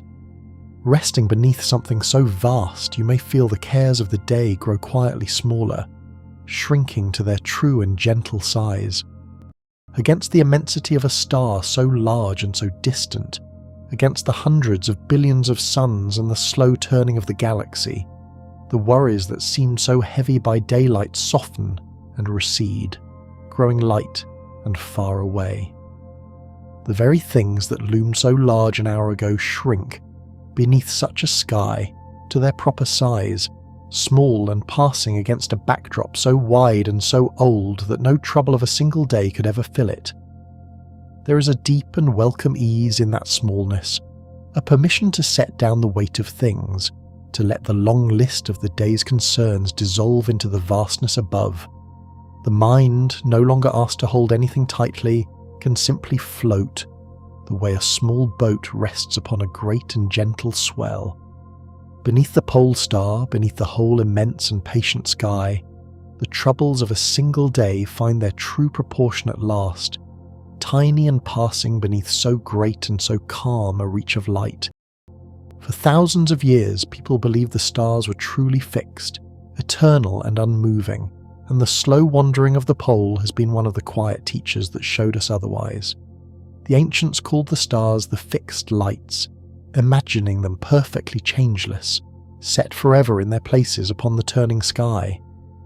But the slow drift of the pole among them, the way the north has moved from one star to another across the ages, gently revealed that the heavens are not changeless at all, that even the stars and their patterns slowly shift across the depths of time.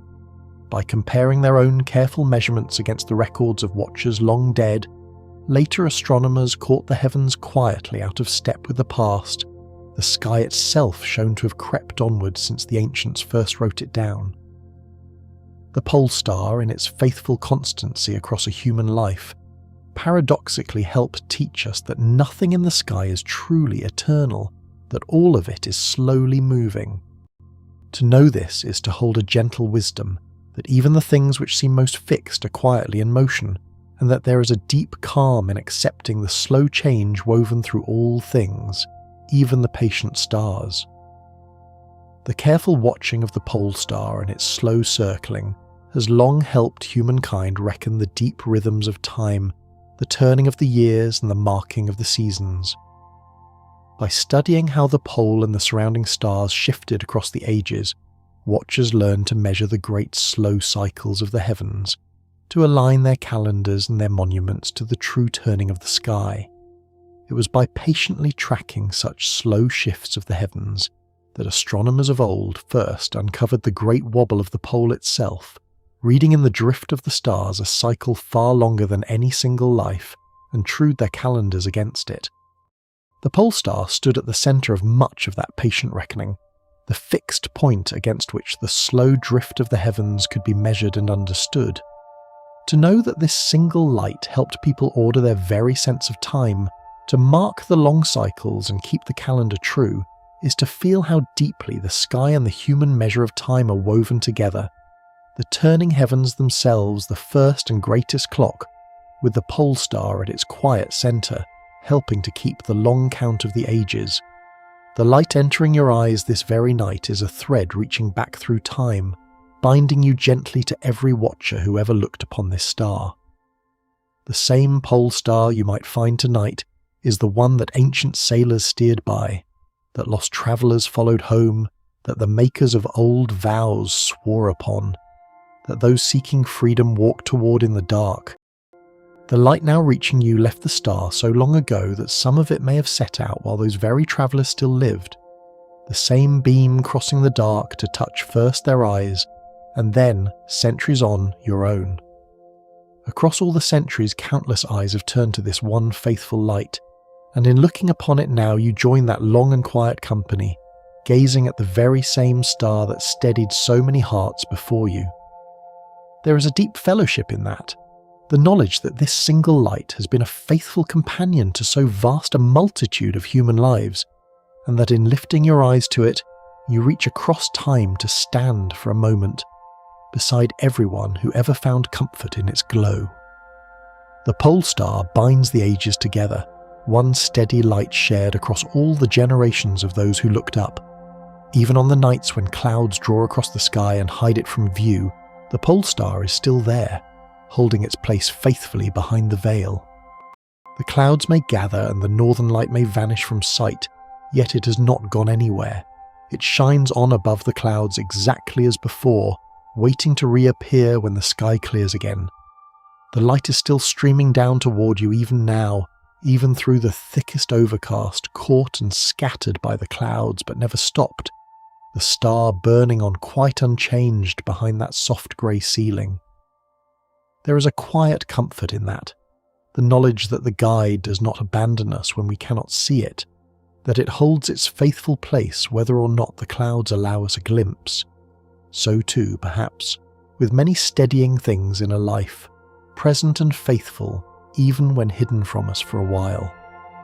The pole star waits patiently behind every cloud, unchanged and unmoved, ready to shine down again the moment the veil is drawn aside. A constancy that endures even through the nights when we cannot see it at all. No one owns the pole star.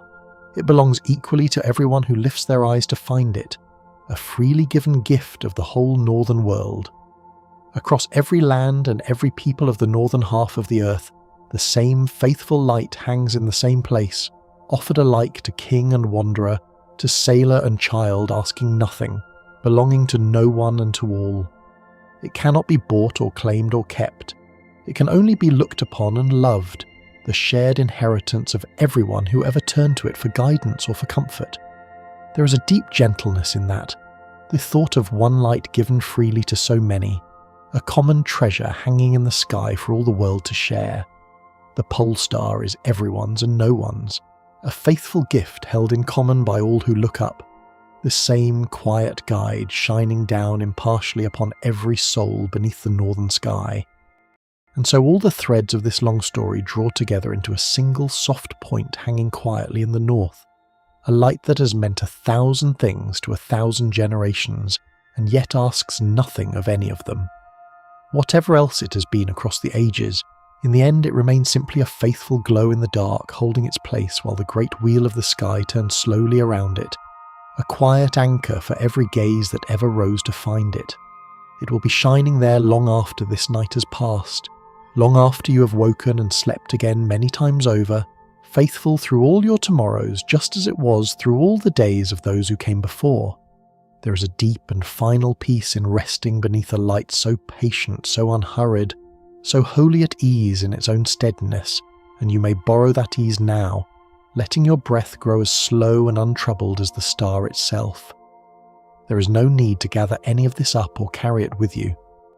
Let the long tail of one faithful light loosen and dissolve, the way the last thoughts of a day dissolve at its close, sinking softly out of reach as you drift the final small distance down into sleep. There is one last gift the pole star offers, the quietest and perhaps the most beautiful of them all, and it lies hidden in the very steadiness we have leaned upon all this while. The constancy of Polaris, its faithful holding of the north, is not a permanence at all, but a kindness, a brief and lucky gift of this one age of the world. For a few thousand years, out of all the immense turning of time, this one star happens to stand near the pole and guide us, a fleeting alignment in the slow wheeling of the heavens, and we are the ones fortunate enough to live beneath it. Out of the whole vast circle of the great year, the long procession in which the pole drifts past star after star, only a narrow span of it belongs to Polaris, and that narrow span is ours, the very stretch of time in which we happen to be alive. The travellers of the deep past steered by other stars, and the travellers of the far future will steer by others still, but we, in our own brief moment, are given Polaris, the gentlest and most faithful guide the northern sky has ever held. There is something deeply moving in that, the knowledge that this steady light is a passing gift, that its constancy is precious precisely because it will not last forever, that we are living, right now, in the quiet golden age of the pole star. To look up and find it tonight is to receive a kindness offered only to our own small span of years, a faithful light lent to us across the great turning of time, ours to love for a little while before the slow wheel of the heavens carries the honour gently onward. And to know that, to feel the tender brevity folded inside its long faithfulness, is to hold the whole of its story at once, the constancy and the change, the guidance and the gift, all gathered into one soft point of light resting quietly above the sleeping world. So let that final wonder settle softly over you now, the gentlest truth of all, that the steadiest light you know is also a passing kindness, and that you are here, beneath it, in the very age of its faithful shining. The journey through all these quiet wonders is complete now, and there is nothing left to do but rest. You have drifted beneath a single faithful light, and let its long story carry you here, to this soft and quiet place at the edge of sleep, and that is all that was ever asked of you. The star has watched over the whole slow telling, steady above you from the first word to this last, and it is steady still, holding its place in the dark while you let yourself sink toward rest beneath it. You followed it the way travellers have always followed it, not with effort, but simply by keeping it gently in view, and now even that gentlest of tasks may be set down, the looking itself allowed to soften and close, and if you are still here, still gently drifting, another calm journey is already waiting on the screen, ready whenever you might want it, or not at all, there for some other night when you wish to be carried softly into rest once more. There is nothing to choose now, nothing to reach for. It will keep, like the pole star keeps its place, faithful and unhurried, waiting quietly for you.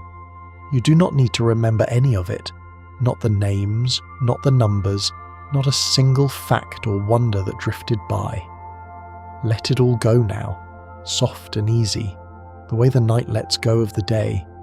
Whatever stayed will stay on its own, settled somewhere beneath thought, and the rest may simply float away into the dark as it was always meant to. There is nothing to carry into sleep with you, nothing to keep safe until morning, no thread you must hold. Let the whole long tail loosen its grip and drift, scattering gently like starlight on water, leaving you lighter and emptier and more at ease with every slow breath. Let your breath grow slow and long. Let the body sink a little deeper into the warmth that holds you, heavy and soft and at ease. There is nothing to hold, nothing to keep watch over, nothing left to do. The star holds its place. You do not have to hold anything at all. Let the thoughts settle like dust drifting down through still water, slower and slower until they come to rest. Let the north hold itself. Let the sky turn on without you. You're free to simply drift now, down and down into the quiet. The light is steady, the night is soft, you're safe and warm and finally still. Rest now. Let go. Sleep. And now, 101 wonders are resting with you. Sleep now. Good night.